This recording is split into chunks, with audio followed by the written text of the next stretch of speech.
แอนดรู โรเบิร์ตสัน แบ็กซ้ายลิเวอร์พูลลั่นพร้อมแย่งตำแหน่งคืนจากมิลอต เคอร์เคส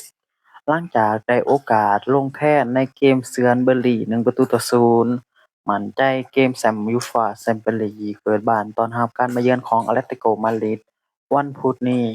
คือจังหวะพิสูจน์ตัวเอง แอนดรู โรเบิร์ตสัน แบ็กซ้ายลิเวอร์พูล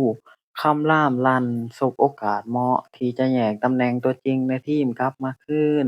จากมิลอต เคอร์เคสแล้ว โดยเฉพาะในเกมต่อไปที่หงส์แดงจะเปิดบ้านต้อนรับการมาเยือนของอาตเลติโกมาดริดในศึกยูฟ่าแชมเปี้ยนส์ลีก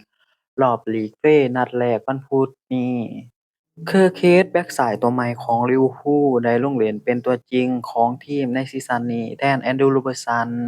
ประการหลังทีมชาติสกอตแลนด์ซึ่งที่แรกจะต้องอำลาทีมเมื่อช่วงซัมเมอร์ที่ผ่านมาแต่สุดท้ายเขาตัดสินใจอยู่ต่อกับลิเวอร์พูล